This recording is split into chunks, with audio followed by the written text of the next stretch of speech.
ciemny, to taki opalony przyszedł z tych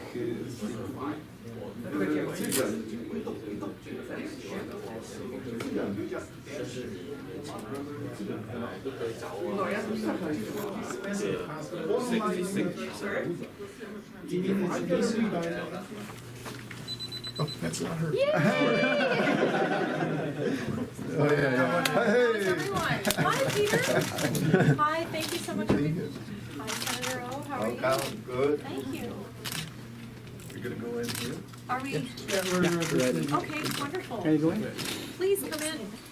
Hello, how's Welcome to everyone? Markham. Thank you very much. That's very kind.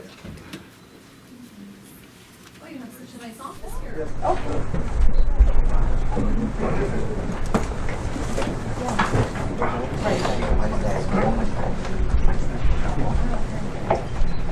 Good afternoon, ladies and gentlemen. I want to take a few moments before we start our roundtable. First, thank you for coming out today to sit down with Honorable Rona Ambrose, Canada's leader of the official opposition and the interim leader of the Conservative Party of Canada. I would also like to welcome my colleagues, the Honorable Peter Kent and Senator O. Thank you. This is Ms. Ambrose's first roundtable in the GTA, and I have to say I'm both happy and grateful that she is speaking with the media from our office right here in Markham. This is also the first of many more roundtables to come in the following weeks and months, and I look forward to engaging with you. As you well know, Ms. Ambrose was elected interim leader of our party in November last year and has been holding the Liberal government to account ever since then. I'm grateful as a new MP for her leadership, but also for appointing me as a deputy critic for immigration, refugees, and citizenship. It gives me a great pleasure to introduce to you the Honorable Rona Ambrose. Thank you so much. Thank you very much. Thank you to Bob, our Member of Parliament here, for inviting me to be part of this roundtable and this press opportunity. And I want to thank Peter Kent, who does a fantastic job for us on the Foreign Affairs file, and of course Senator O, our good friend. It's wonderful to be here. I am very proud to have such strong colleagues as members of Parliament on our team in Ottawa. And as Canada's official opposition, our role is, of course, to hold this new Liberal government to account. And what I would say to you is that we have some very good reasons to hold them to account. First of all, let's talk about the economy. On the economic file, we're very concerned about the Liberal government's spending. We've seen already that they will be taking on, at this point, a $30 billion deficit in this new budget. It could be more, but we know that they've committed to a $10 billion spend, which they've already surpassed. We then found out in the last week that there will be an $18 billion deficit just to keep the lights on in the next year. So we're looking at a $28 billion deficit minimum. We're very concerned about this because, as you well know, especially here in Ontario, you've seen exactly what the results of tax and spend governments are, and that is higher taxes. So we're very concerned about the impact of higher deficits and more debt on businesses and job creation across the country. We expect, just like we've seen in other jurisdictions across Canada, that this kind of economic policy will only lead to higher taxes on Canadians. We're also obviously holding them to account on the Foreign Affairs file. And there's a number of issues, obviously, that have taken front center stage. And that is, of course, the fight against ISIS. We are very disappointed in the Prime Minister's decision to end the fight against ISIS on obviously their military intervention with the CF-18s. By pulling out our CF-18s, we feel that the government has ended our proud military history in a fight against what is, to me and my generation, the worst the worst human rights abusers that we have seen. This is a fight that Canada should be a part of. We believe that we should have left our CFA teams in the fight against ISIS, and we obviously wholeheartedly support diplomatic efforts, humanitarian efforts, and political efforts, but we also support continuing on with the bombing mission. So that was very disappointing. We're also concerned about the Prime Minister's desire to normalize relations with Russia. We're also concerned about his desire to re-engage with Iran. And this is going to be, I think, a continued pattern of this government when it comes to foreign affairs. We're very concerned about their ideological approach and their disregard for a more principled approach to foreign affairs. So these are a few issues that I would just raise off the top. I just want to say thank you to all of you for being here today. I know that this is the way in which we can get our message out and communicate with Canadians. So I thank you very much for the opportunity to be with you, and I would really like to just open it up for questions if you have any for me. Can we make a statement? Because I thought it's a long dialogue. Instead of just ask a question, can we make as ethnic media make a statement? You can do whatever you'd like. Okay, thank you. Just know the format. Okay. As an ethnic media player, I'm happy to see the interim leader to see us, and there is a few opportunities when Mr. Harbour was in power, and we fairly have such an opportunity to have a dialogue to address community concern. In my case, it's Chinese community. And the number one statement I want to make, one is why the ethnic media in my community, and I believe in other communities, are relevant to the Canadian politics and to the future of this country. And I guess this is one dialogue we are talking about today. Before those big issues regarding the money, and my concern is in my community, we have, we as a media, and understand our own language, go through the WeChat, and we find a lot of unfortunately Chinese Canadians who have been here for a long, long time, but because of language, because of brainwashed by their motherland, lack of access of the meaningful information, such as provided by media, has a will to practice good journalism. So we see there is tremendous hatred against this country.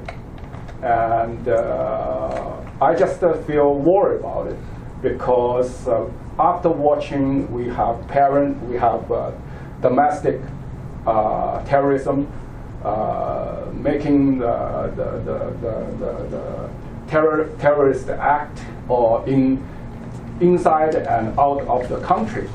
And I realized that it may cause a problem if like China has a regional war, let's say against Japan, against Taiwan, against the neighbors. And we also know that it's also authoritarian state. If you look at the history, that could happen. So when that kind of situation happens, and what we as a community, and we can stand.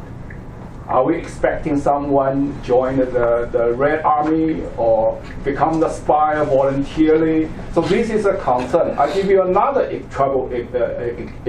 example, which also caused a lawsuit for Chinese news to file in the court. That was 2008 when Chinese government cracked down the Tibetan monks. And the community and the Western media and most, I believe, also I don't do the survey, that support condemn the Chinese government behavior, and that's not acceptable. So, but unfortunately, in my community, with our competitors and medias, the Chinese medias, and even leading a campaign, went to Ottawa, made a protest in front of Parliament, say we want united China. They don't dare to say we support the Chinese government to crack down the Tibetans. They just simply say we want to unite China. And 6,000 with buses and go over there. When Chinese news challenged such a behavior, and we got mocked, we've been defamed, and lots of nasty things against the Chinese news, and which end up we went to the court to sue one of the Chinese media. So this is my first concern, and we must encourage or help the ethnic media, because we understand lots of newcomers, they come here, they struggle, and then they blame the system.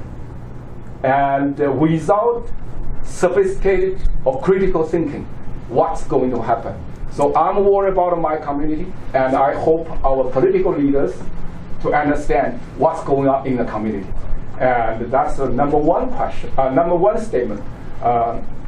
Can we address that first, just if you don't mind? Yeah, I don't mind. I don't mind. I have a second statement. Yeah, we'll let someone else have. Yeah. First, let me just say thank you for your statement, and thank you for the work that you do in journalism.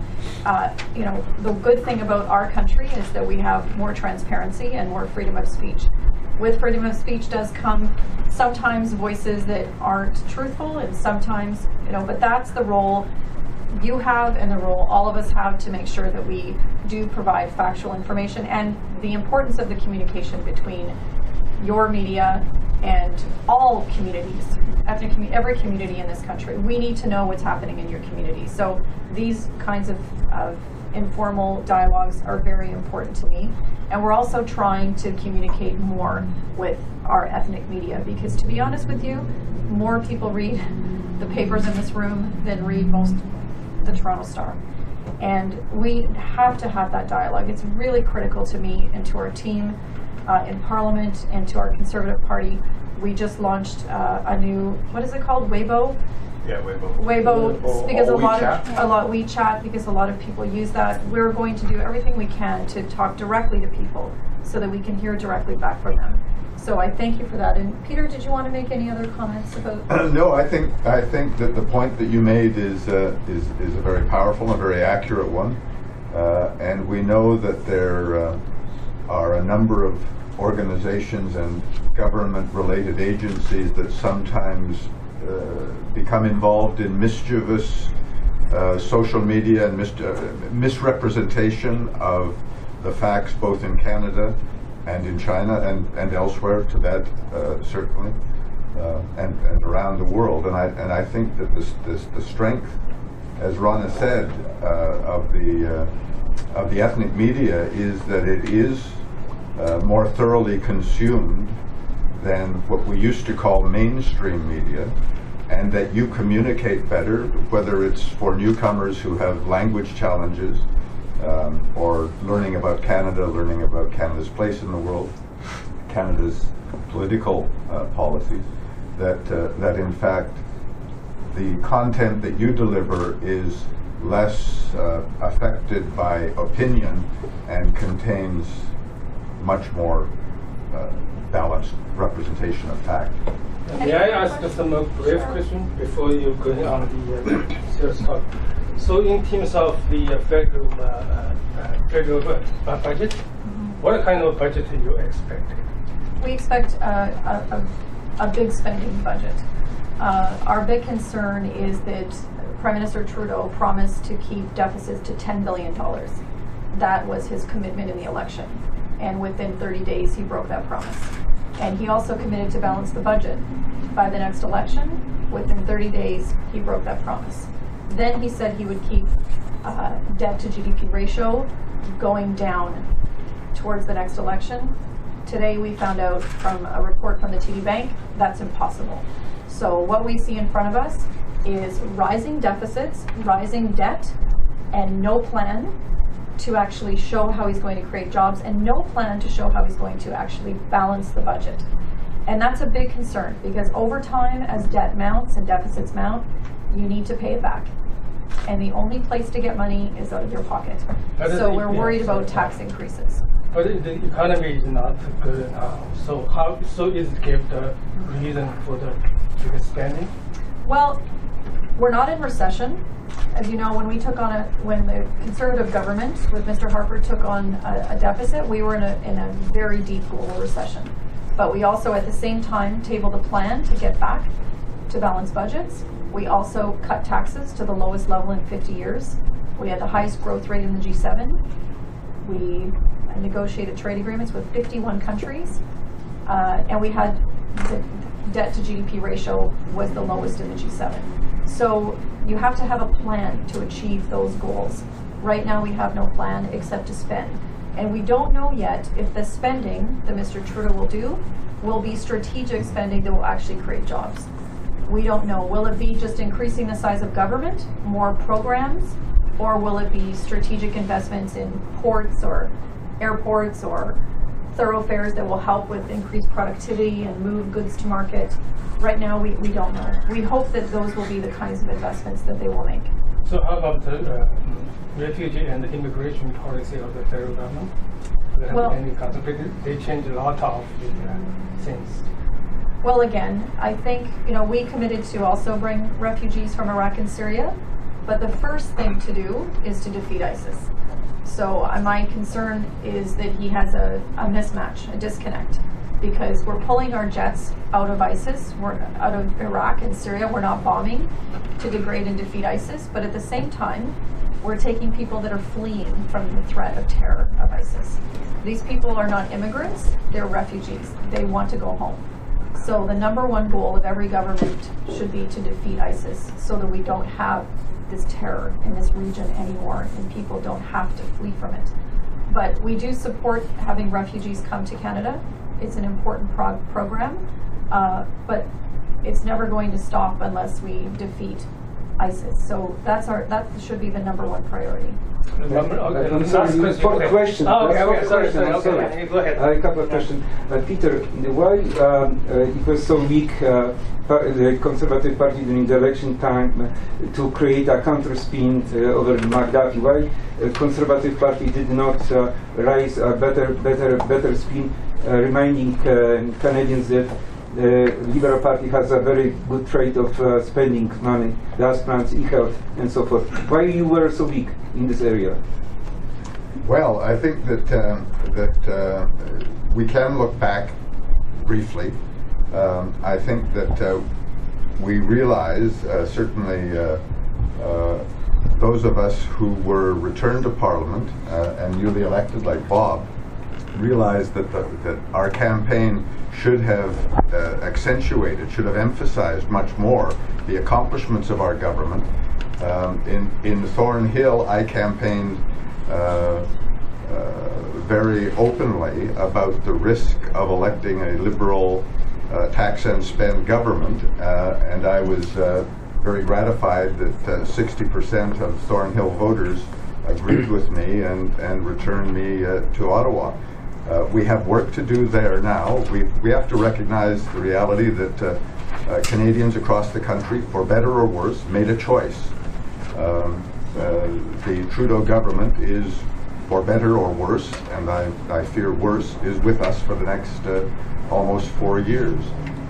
And it is our job, and under the interim leadership of Rona, and under the eventual leadership of a new leader, it is to, on one hand, hold the government to account, try to change the direction in which they're going so far off the rails in economic terms, and at the same time offer constructive suggestions of where better the economy can be managed. And that's our job. That's the reality. It doesn't do any of us any good, although we've certainly reviewed what we did well and what we didn't do as well in the election campaign. But we have to look ahead. There's not much sense looking back. We know what we have to deal with today. Well, mainstream media are probably liberal, let's face it. How can you go around during the next election? Around of the mainstream media? Well, I think that we will continue to deliver our message clearly and hope that the ethnic media continues to report accurately and fairly both the government as it brings its policies forward, many of them misguided, and our criticism, and that is reported fairly. If I can add something Yes. to it. This past Saturday, we door knocked. For 3,000 doors we went to, 2 days ago, 3 days ago. 47% people opened the door. It's what Peter said, we have to, this is how I won. We went door to door to door, let the people know what our agenda is. 66% people on this past weekend who opened the door, they said, thank goodness you made it. And also, time after time, everybody said, we made a mistake put Trudeau government in the power. We are already working on it. We will keep doing it. We come to selling our policy, the budget issues, the foreign issues, either Iran or whatever. We have to do the selling for it. We have to go to the people, reach up to the people, say, here we are, and we are not hiding from anybody else, and this is what we bring to the table. Question about immigration system. We had a meeting with the Minister of Immigration, and the most commonly repeated word was, it's a mess, it's a mess, it's a mess. Was it something that they acquired from the previous government, or is it a system that is created in such a way? I understand there are some tools used that definitely, reject cases that should not be rejected, and I have some examples of that very unpleasant situation where people are for 6 years in the country and they have to go out because there has to be room for somebody else. So, can you elaborate on that? Well, what I would say to you is that right now I think there's a lot of people that are frustrated because the Liberals are changing everything around in the immigration system. So there's people that are going to have to wait while they're in the immigration stream because there is a focus on the refugee stream right now. So people that are waiting to have their paperwork done in the immigration stream are very frustrated. There's also changes to who qualifies, how you qualify, and they're changing a lot of things. And just most recently, they changed part of the bill that said if a Canadian is convicted of terrorism, and we had one convicted, so Mr. Amara, who was convicted of terrorism and plotting to explode a bomb in downtown Toronto, he's going to get his Canadian citizenship back. So for that person, it's okay. This is interesting, but they didn't change the law. You can still have your citizenship stripped if you use fraud to obtain it. So it's very hypocritical. So you can be a convicted terrorist and keep your Canadian citizenship, but if you commit fraud when you do your citizenship papers, you can have your citizenship stripped from you. It doesn't make any sense to me. It doesn't make any sense. So there's so many things that they're changing. They're changing how you qualify for the threshold for the tests, for the citizenship tests. They're changing the booklets when you come in. So a lot of people are confused and concerned that it might impact their families that are waiting on the list right now. But the mess comes from the organization of the system, the rules, the tools. What part of it is messing it up? I think there's a lot of confusing signals right now because there's so many changes happening. Also, the provinces were very happy with the system of economic immigrants. Yes. And now they're changing that also. So the provinces are behind the scenes very upset because we, in the previous government, gave the provinces the ability to choose which immigrants fit the labor needs and the economic needs of their region. And now the Liberal government is changing that. So they're going to bring in a different system to evaluate who gets to come in. So I think a lot of people are frustrated. But the perception is pretty bad because when you hear the word mess, you think it's Jason Kenney's problem. So, maybe the party should somehow sell a proper formulation of that and see whether there is a constructive common work to do that we can show how to continue with the new change of government in the future, how the processes can be solid and transparent. Agreed. I have a question about. Sorry, we're just going to keep it to one question a person with one follow-up, and if you then could we'll go please back. state your name before and which outlet you represent, that would be greatly beneficial. This fellow in the front here, what's your name? Yeah, I'm Alan from Alan? Times. Nice to meet you, Alan. Yeah, I'm asking about the coming budget. What do you really want to see in the coming budget? And do you think you have a chance to, formally submit your proposal to the government? Yes. So first of all, I want to see a plan on how to get back to a balanced budget. That is what we did in every one of our budgets. When we put a spending plan on the table, it was accompanied with a plan on how to get out of that spending. And that's very important because it sends a strong signal to the business community. When the business community sees governments that just pile on deficits and debts, they get nervous. And you lose business investment and you lose business confidence, because what is a businessman going to think? He knows where that money is going to come from. It won't be out of, they're not going to tax middle class Canadians because, well, maybe they will, but they're going to be nervous that the government's going to come after their businesses. We're also worried about the change in small business tax rate.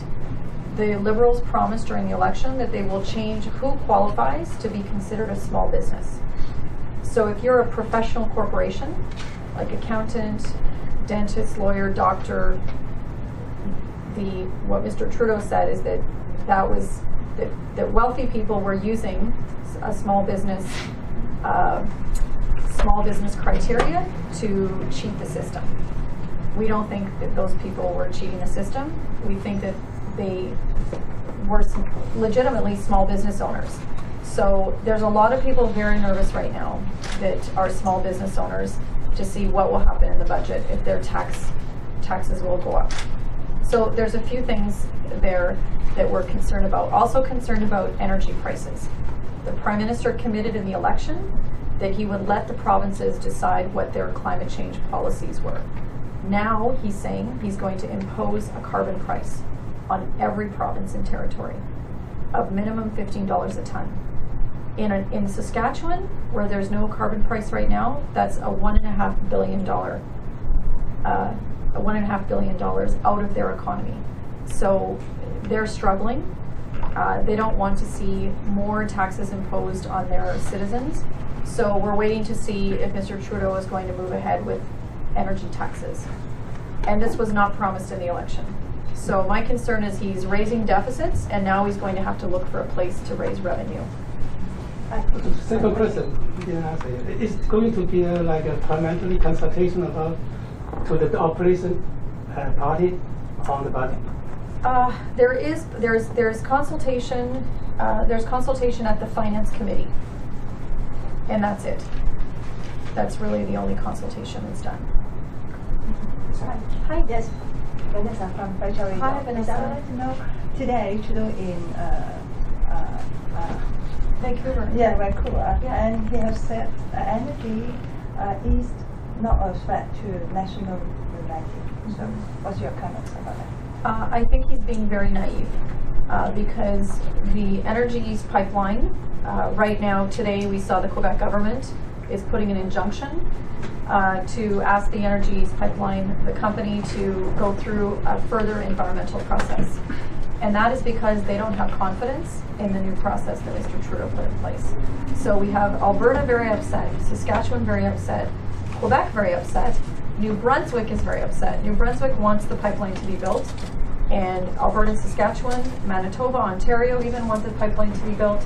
And we're seeing for the first time in many, many years quite a bit of discord between the provinces. And that's very dangerous for national unity. And the reason I say this, it falls to the Prime Minister, is because it's the Prime Minister that approves pipelines that cross provincial boundaries. So he needs to show leadership on this file. He needs to get a hold of it. And if not, there's going to be more problems. So we've already seen quite a bit of friction between the provinces. Thank you. Ms. Ambrose. Hi. Hi, how's it going? Good, how are you? I'm good. So I just got a question for you about marijuana legalization. With the former government, you were the health minister and you came out strongly against the legalization of marijuana. So I guess my question would be, what's your stance now as the official opposition leader, and knowing that something's coming down the pipeline with the Trudeau government? What's your stance on that? Well, I think they've made a complete mess of this file, because as soon as Mr. Trudeau was elected, everyone started to act like it was already legal. Marijuana was already legal. We have pot shops all over the country. There's more pot shops in Vancouver than there are Starbucks now, and they're not regulated. Some of them are selling it to kids, and as I'll reiterate the same thing I said as health minister, the Canadian Pediatric Association just a month ago said that this is a drug that is dangerous for young kids. It's dangerous for young people with their developing brains. It can cause mental health issues as serious as schizophrenia and psychosis. So during the election, Mr. Trudeau said, we will legalize it and keep it out of the hands of kids.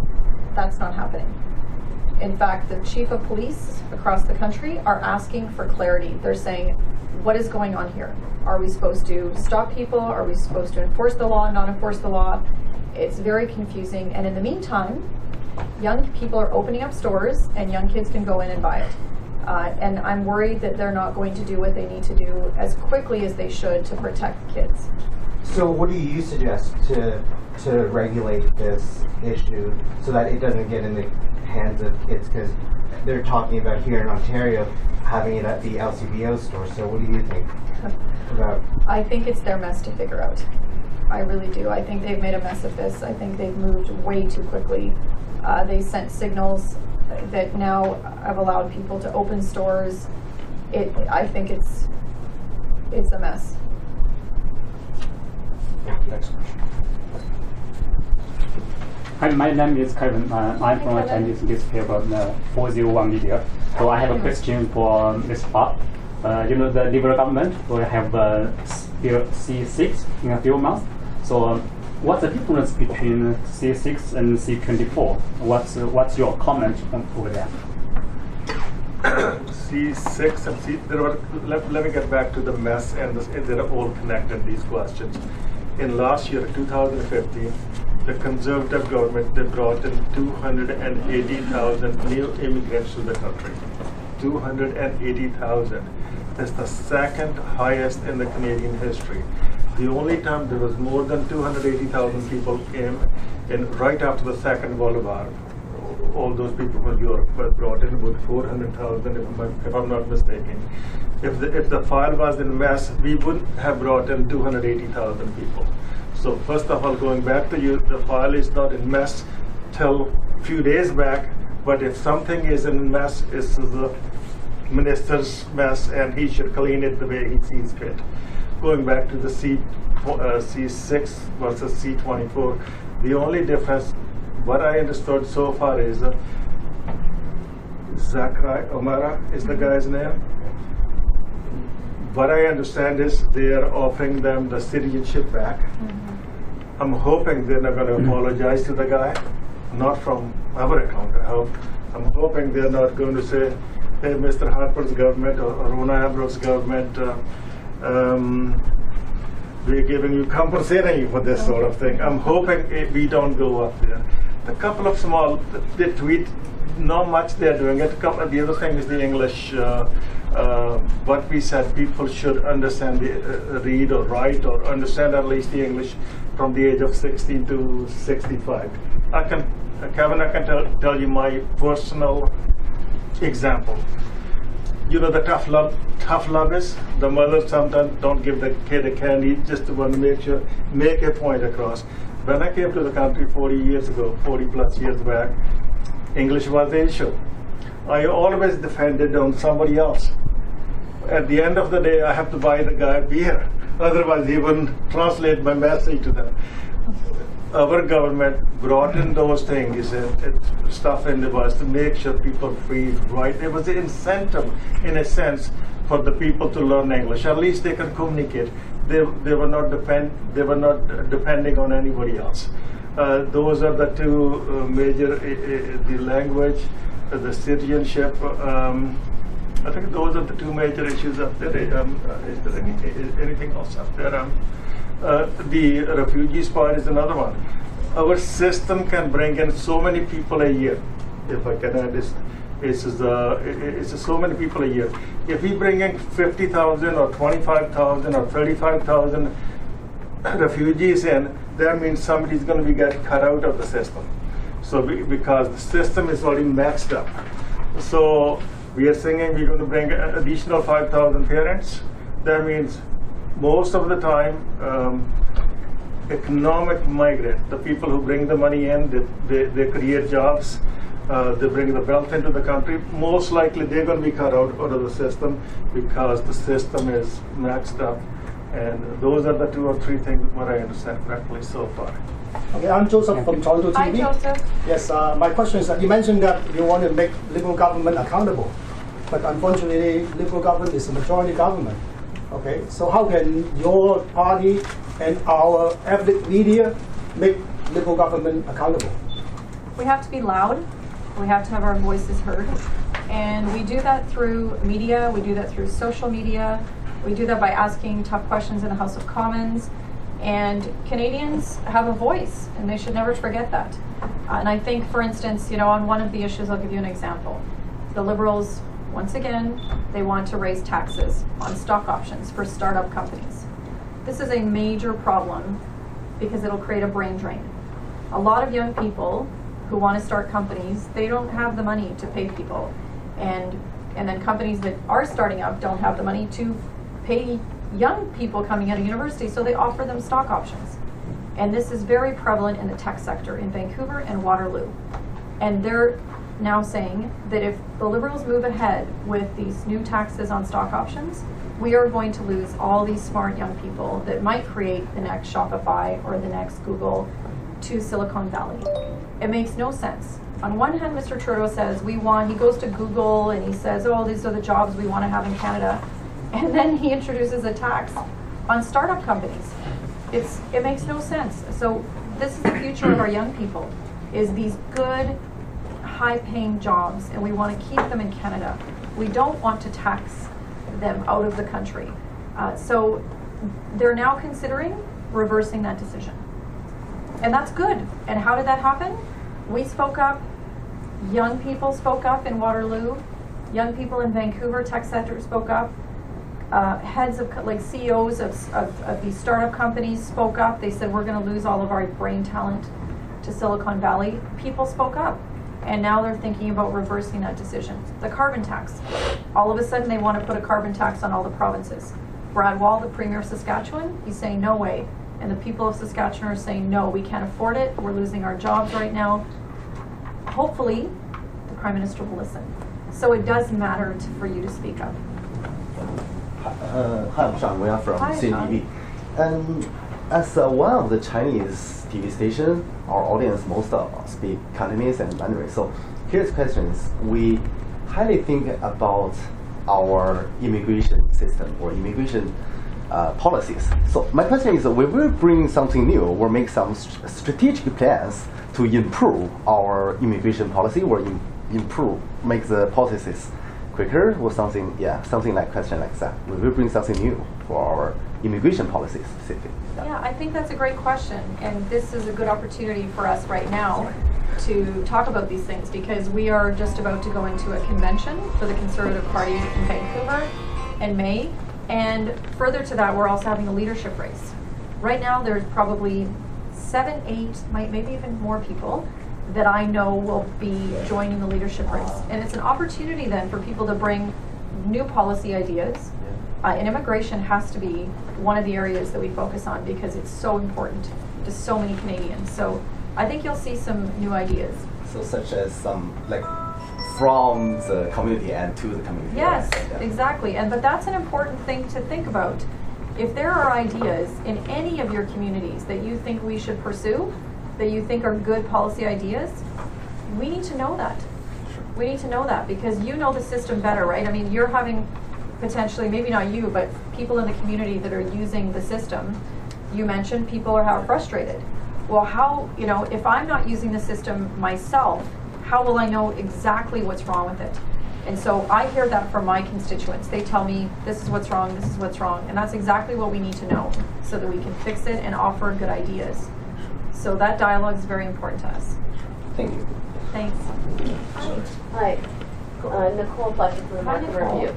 I just wanted to find out if the Canadian Federation of Students wants the Liberal government to spend billions of dollars so that we would have free college and university. What's your stance for both of you? Well, again, a very expensive request that wasn't ever discussed in the election.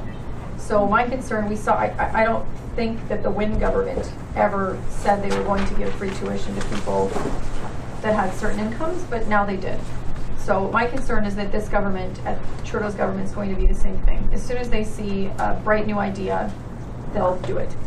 But they ran on a platform. You know, one of the things that Mr. Harper was good at is he did what he said he would do. And he followed, you know, there was, I think there was 4 election promises that he didn't go forward with because he wasn't able to, but he stuck with his plan and he stuck with his commitments. These guys are already, within 100 days, they spent $3.5 billion that were not in their platform, that wasn't in their platform, overseas on projects outside of the country, not in Canada, on climate change projects that he announced in Paris. Nobody was expecting that. No one asked for that. And that's a lot of money. So this is another, who knows what he'll do? And who knows who will come up with the next really expensive good idea and that he'll pay for it, and then we'll all have to pay for it in the end. So it's a big concern. I think if you want a mandate from the Canadian people to spend that much money, it's billions and billions of dollars, you should go ask the people first. And he didn't do that. I don't think we can afford it. As Rona said, we should go back to the people to find out where we stand. It's more burden on the taxpayers. That means jobs creation is going to go down, something else is going to go down. It's just simply not a bright idea as far as I can see. Yes. So we have one question and then final comments unless there are any other ones. One from him, okay. And then we're going to have to wrap it up, sorry. Janusz Niemczyk from Polish Canadian Goniec, and I have a question. Where is the place in the modern Canadian conservatism for those people who oppose abortion and euthanasia? Well, on the abortion file, I'll say that we have no interest in reopening this debate. That has been our Conservative Party position, and it's also our position today.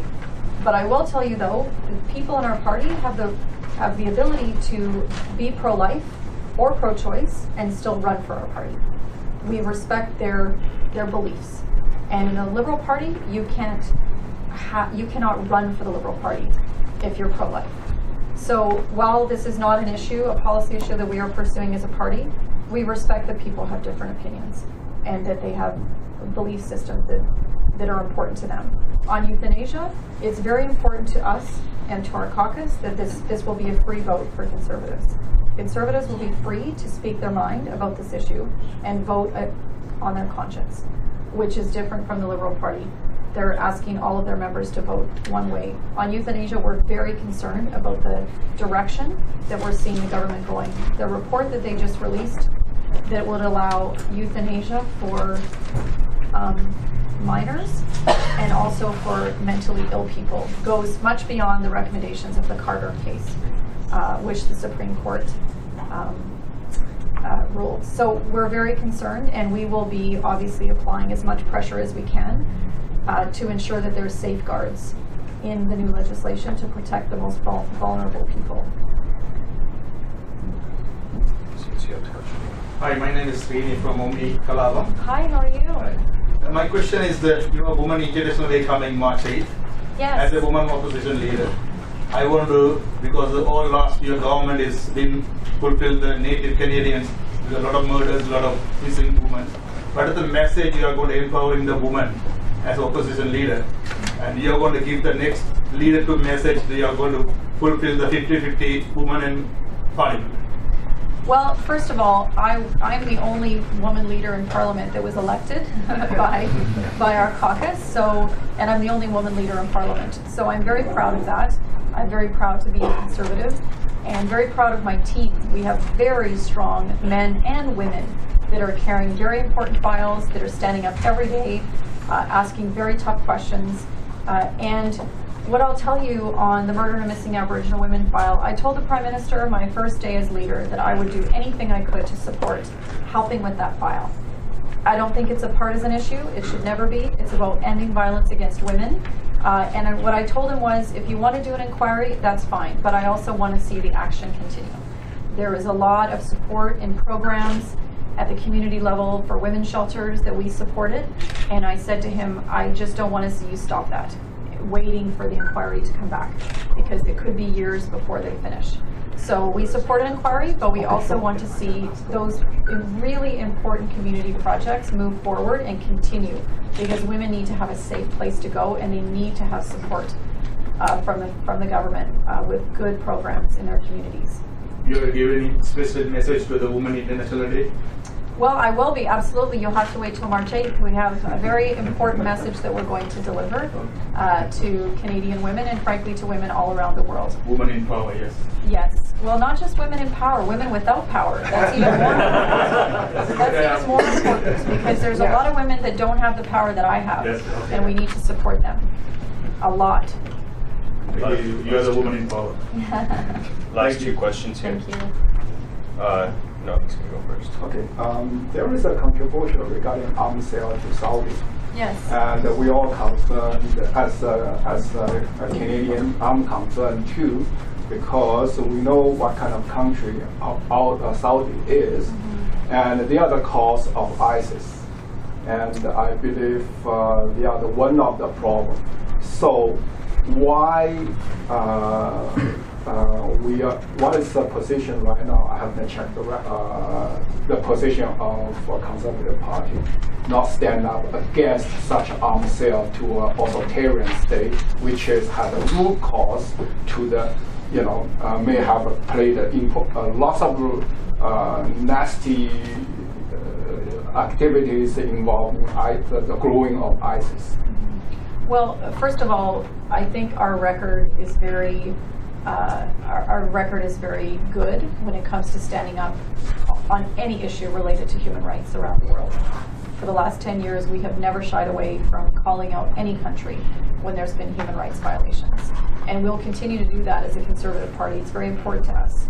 The issue of this sale of labs by GDLS Canada to Saudi Arabia, it's important to note our position is that this is a private transaction, and Saudi Arabia is on the approved list of countries that Canadian defense companies are allowed to sell to. So until that changes, we have to accept that this is a private transaction.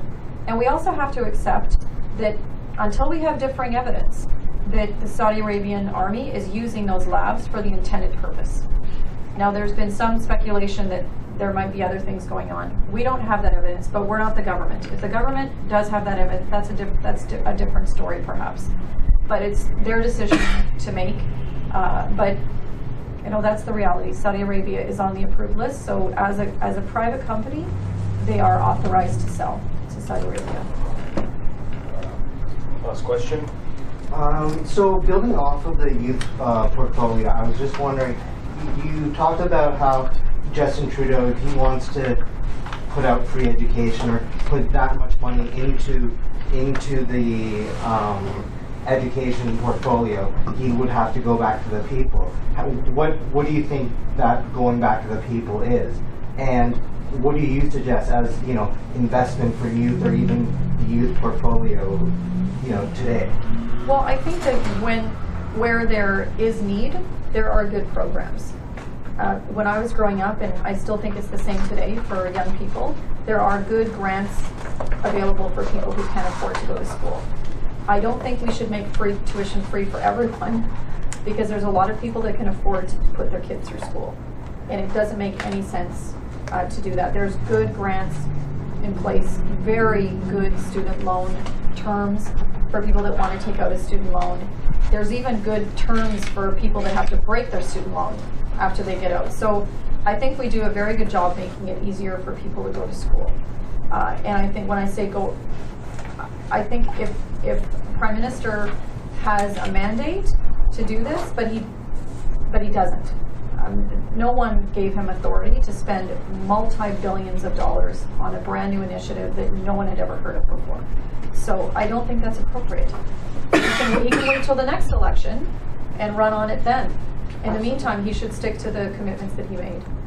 Just to comment that, Association of Professional Engineers in Ontario, almost 50% of engineers don't have jobs. I mean, how many more you will produce when you give free universities? What will you do with all this? Yeah, that's a good point. No associations were consulted, right? I mean, it has to be some process. Yeah. Thanks, guys. Thank you.